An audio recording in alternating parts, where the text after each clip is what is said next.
Bismillah ar-Rahman ar-Rahim, alhamdulillah, wa salatu wa salam rasulillah, sallallahu alayhi wa sallam. People ask me, man, how are you ever going to get married? Getting married is so difficult. Everyone is so scared. Gamophobia, it's like fear of marriage.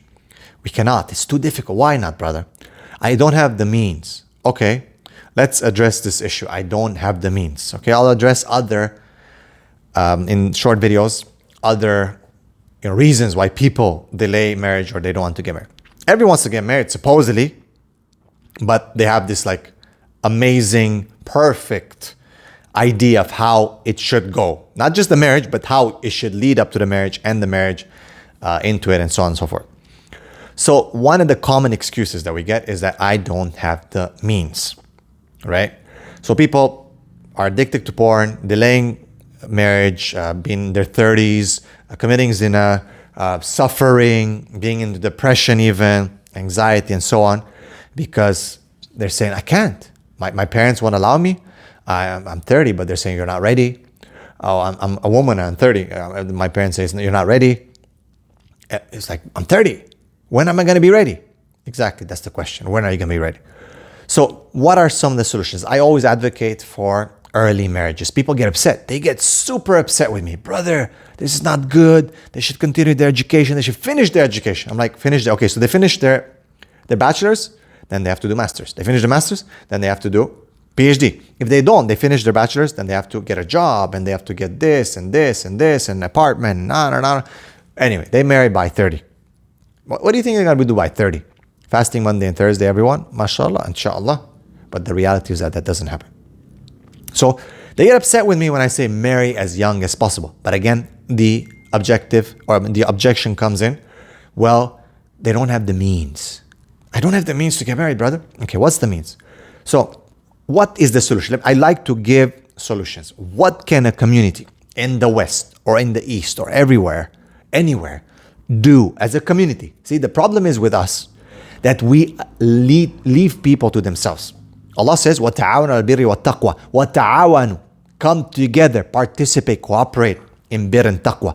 What more bir and taqwa do you want than establishing the marriage and the foundation of the ummah? So we're not doing that. We're leaving the youth to figure it out for themselves or just one family member or whatever. So what is a solution? You're talking about the problem? Bring the solution. All right, so the solution, I know people are not going to be happy, but it works. Okay, you can make the nikah. You don't necessarily have to move in right away. You can be halal with each other. There's a lot of benefits. You can be intimate, you can be together, you can have weekend outings. You have someone that you feel, that you love, and your heart is attached to. It will help you to focus, it will help you in your studies, it will help you in so many things. Do a nikah first. Don't have to do the moving in right away. Oh, brother, it's not good. You're already living with your parents. Let the girls still live with their parents. And let the brothers still live with the parents. The parents agree. This is an agreement. You put a deadline or some kind of, timeline. And let them do it, man. You're saving your children. The same people come to us for counseling with addictions, with so many problems, are the same people that could have been saved a bit earlier if they would have had someone. Because in the end, they say, how can I stop, brother, this addiction? Or how can I stop pornography? It's like, how can you stop eating? It's a primal instinct. It's something that's built in you. You can either do it in haram or halal. Not doing it, where you're going to, maybe there are some people who are abstaining and, celibate for such a long time. But in reality, from the statistics and from our work, you know that that's not the case. The problem is with the ummah. We need to wake up. We need to start dealing with al-fiqh al-waqiyah. Okay, the fiqh of reality, of what's on the ground as well. And Islam has a solution for those things. Yes, if you are in a situation where you really cannot get married because it's really a problem, then of course you cannot. But most people have some form of house. If you don't agree, for example, for the wife to come to the husband's house and she lives with the parents, you live with the parents for some time. So what, man? For a little bit of time. At least you're in halal. As opposed to, masturbating or watching porn or committing zina or going to massage parlors or I don't know what kind of weird stuff that comes to us through counseling. Sometimes you're like, man, what is going on? And you ask him, but why? But I cannot get married. It's too difficult. I cannot resist the temptation. I cannot resist. Oh, brother, you should. Of course, we can give them a long lecture about taqwa and this and that. And yes, that's true. But in the end, the reality is the reality. People have needs. And our ummah is not addressing these needs. The Prophet ﷺ told the people, if you cannot get married, fast. But if you look at the actual what happened, those people fasted, but then they got married. Those people had certain ways of committing to the marriage that was a bit simpler. In the end, the people are marrying. People are not just fasting all the time. People are not just celibate at the Prophet ﷺ, the Sahaba. And the Prophet ﷺ did not encourage that. He encouraged nikah. And the Sahabas got married. And they got married early. So you understand the reality of what the Prophet said, the context. All right? So this is the solution. Get your kids to get married. Make the nikah first. Do the walima or ruksati, or whatever you want to call it, after. Later maybe, no problem. But at least they are married. Move in together later. But at least they're married, man. They are married. They can be in halal. Can they be intimate? Yes, they can. It's halal, man. That's why it's called nikah. Let them marry. Let them get together. This is the solution. If you cannot live separate, okay, bring the wife to your parents' house. Live under, give a room, man. What's the big deal if you're going to do that as a parent? Is it going to take something away from you? That you help your son to get married or your daughter? And you brought the wife or the husband into the house for some time? Yeah, it's not the best solution. It's not the easiest thing. But at least you're married, man. At least you're halal. You can focus. You don't have to worry about, conditioning yourself on some kind of haram thing for 10 years till you can get married, or you have to afford, to live in a house or some apartment by yourself. Let's look at reality, man. Not everyone can afford these days. Most people not be able to afford. Does that mean we cannot get married? There are other ways around it. We need to find halal ways around the blocks that are put forth by society. These high standards, all these requirements are not put in by Islam.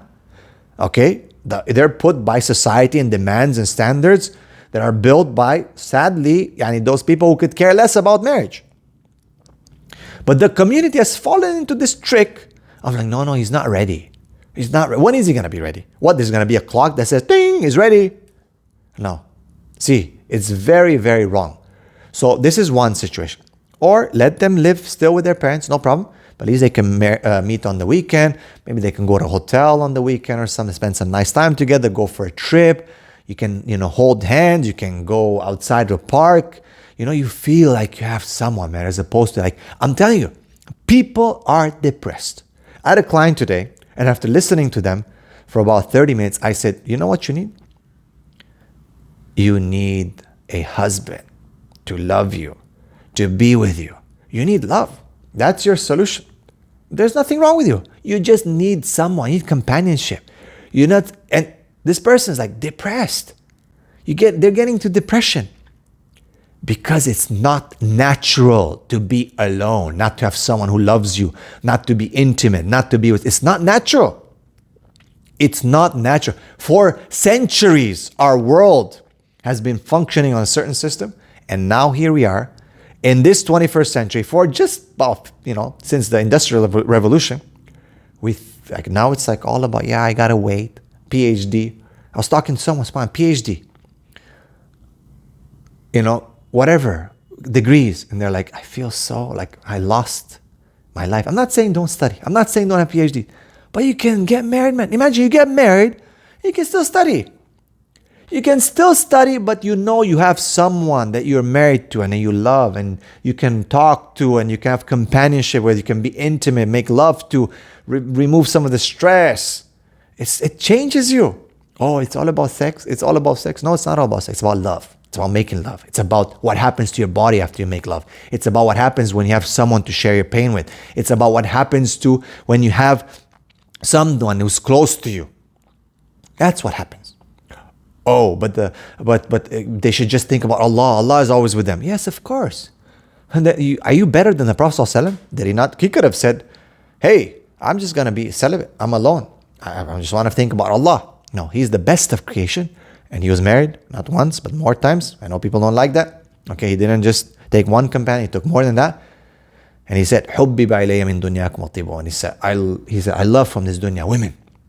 So what's wrong with us, man? Why do we think we're better than the Prophet? Parents, brothers and sisters, dear parents, from someone who has a lot of experience, from someone who is a parent, from someone who inshallah wants good for you and has worked with children, as a teacher, as a school principal, thousands of children, seeing how they're developing, youth, high school youth. Protect your children, for God's sake. Forget about what your neighbors think. Forget about what grandma back home thinks. With all due respect, love them, respect them. But still, forget about what your culture expectation. Well, it should be like, first get married if he's the oldest, and then the last one can suffer even though they have maybe husband or wife in front of them. Forget about these things. Follow the sunnah, Quran and sunnah, nikah min sunnati.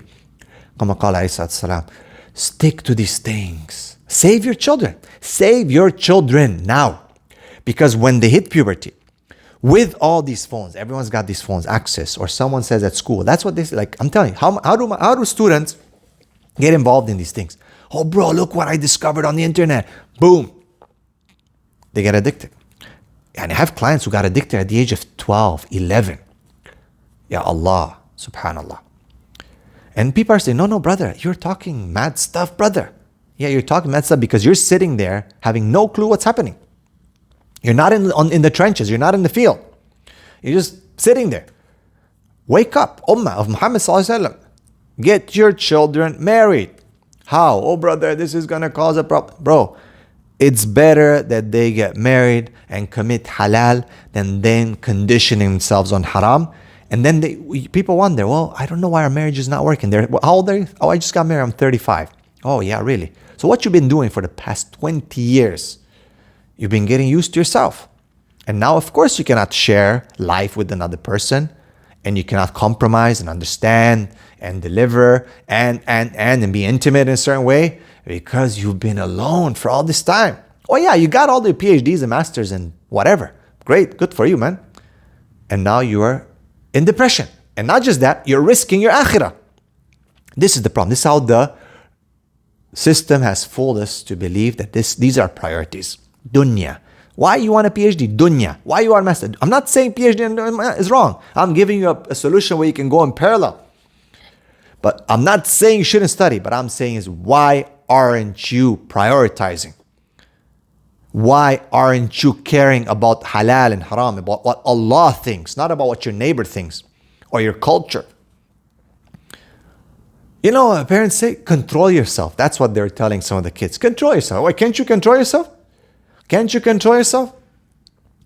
No, some people cannot control themselves. And that's why the Sharia gives you solutions. Because some people cannot control. Some people can. Some people cannot. I don't know who can control themselves for 20 years or more than 20 years without being intimate. I don't know. Maybe there are some people. MashaAllah. Maybe you are the one. But in general, people cannot. All right? And that's the reality. You want to understand it? Bismillah. You want to deny it? Astaghfirullah. So marry your children. Be them in separate houses. Okay, keep them till they can afford and this and that. But let them be in halal, man. Or bring them to one house. Give them a room somewhere. Maybe the basement. Maybe some nice place where they can have their own washroom. Let them be comfortable. So what if you're spending some money? Oh, but he should be on his own feet and he should be independent. Says who? You've already spent his whole life. Now you leave him on the last 100 meters to miss his akhirah because you have to follow some traditional standard of like, oh, he should leave the house when he should be on his own feet. He should be on this. Yeah, he is. But maybe the situation. I mean, you put him to study, to do this. Support him. As a parent, continue to support him till your death, man. Isn't that what you want? You want your children to succeed. You want your children to succeed in dunya and akhirah. رَبَّنَا أَتِنَا فِي الدُّنْيا حَسَنَةً وَفِي الْآخِرَةِ حَسَنَةً وَقِنَا عَذَابَ النَّارِ. So parents, wake up. Don't listen to this or that. Don't listen to the media and all these things. Get your children, facilitate. Oh, but what if they're going to divorce? Well, what if they're going to die? What if they're going to this? What if someone's going to have cancer? What if someone's going to not have children? What if is not a way to deal with halal and haram and with the sharia. What if can be, I give you 1,000 what ifs. What if? You need to think about saving them. And we are in a crisis, in a war for their hearts and their minds. And you're not helping by always telling, wait, you're not ready. Wait. That's all they hear. You're not good. You're not ready. Wait, negative. So then they come to me, I'm not ready. Why? Why do you say that? Well, because I'm a loser. I cannot do anything. SubhanAllah, this is the kind of mentality they come up with. Help your children stay in halal. Forget about everyone else. Think Allah first. There's easy ways, easy systems. Spend a bit of money. So what? If you're a parent, be proud of that. Inshallah, it will come back to you 10 times from Allah subhanahu wa ta'ala. Because you are trying to do one thing. And no one will be abandoned by Allah and rizq or anything when they're trying to uphold the halal.